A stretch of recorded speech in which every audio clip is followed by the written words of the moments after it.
മോദി വാരണാസിയിൽ ദയനീയമായി പരാജയപ്പെട്ടേനെ.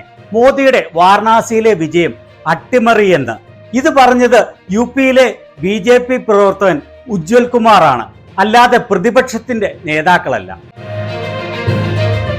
ഉജ്ജ്വൽ കുമാറിന്റെ വാക്കുകൾ കേട്ടോളൂ. तो आपको चीजें सुधारनी होंगी। आप मुझे डरा कर चुप नहीं करा, मुझे फांसी पर भी लटका दीजिएगा तो मैं चुप नहीं रहूंगा। हाँ, आप चुप करा सकते हैं, जो नरेंद्र मोदी पार्टी बनाए हैं उसको पुनः भारतीय जनता पार्टी बना आप मुझे चुप करा सकते हैं। अटल बिहारी वाजपेयी वाली वो कार्यकारिणी वापस दे। അദ്ദേഹം പറഞ്ഞത് തങ്ങളെ ഭയപ്പെടുത്തി നിശബ്ദരാക്കാൻ കഴിയില്ല. ഞങ്ങൾ സംസാരിക്കാതിരിക്കണമെങ്കിൽ നിങ്ങൾ പാർട്ടിയെ ശുദ്ധീകരിക്കണം, അല്ലാതെ ഭീഷണിപ്പെടുത്തി നിശബ്ദരാക്കാൻ കഴിയില്ല.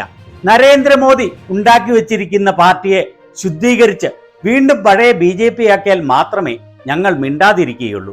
വാജ്പേയിയുടെ കാലത്തെ BJPയെ മടക്കി കൊണ്ടുവന്നാൽ മാത്രമേ ഞാൻ ശബ്ദിക്കാതിരിക്കുകയുള്ളൂ.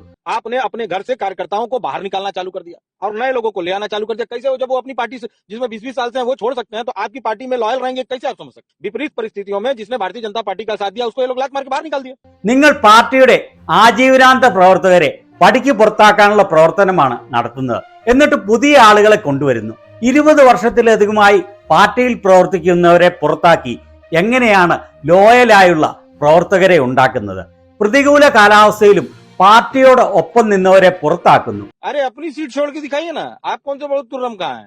आखिर नरेंद्र मोदी जी जो 1.5 लाख वोट पाए वो भी किसी तरीके से दिलाया गया उनको, वो हार के बराबर है, पर वो प्रधानमंत्री बनेंगे। पर कार्यकर्ता जो 24 घंटा घूम रहा है और जो सत्य बोल रहा है, जो जानता है कि पूरे पूर्वांचल की सीटें कैसे निकलेंगी, സ്വന്തം സീറ്റ് പോലും നരേന്ദ്രമോദി വിജയിക്കുകയില്ലായിരുന്നു.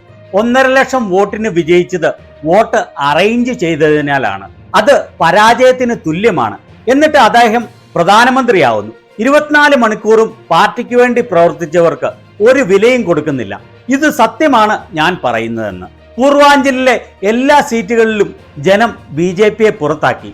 അതായത് അദ്ദേഹത്തിന്റെ അഭിപ്രായത്തിൽ ഫ്രീ ആൻഡ് ഫെയർ ആയി ഇലക്ഷൻ നടന്നാൽ മോദി വരെ പരാജയപ്പെട്ടു പോകുമായിരുന്നു. ഇത് സത്യമാണെങ്കിൽ എത്ര ഭീകരമാണ് ഇന്ത്യയിലെ ജനാധിപത്യത്തിന്റെ അവസ്ഥ എന്ന് നോക്കൂ. ഇന്ത്യയുടെ ചരിത്രത്തിലെ ഒരു പ്രധാനമന്ത്രിയും ഇതുപോലെ വളരെ കുറഞ്ഞ ഭൂരിപക്ഷത്തിൽ വിജയിച്ചിട്ടേയില്ല. അതും കഴിഞ്ഞ തിരഞ്ഞെടുപ്പിനേക്കാൾ 1/3 താഴെയായി ഭൂരിപക്ഷം കുറഞ്ഞു. അങ്ങനെ BJPയിൽ തമ്മിലടി തുടങ്ങിയിരിക്കുകയാണ്.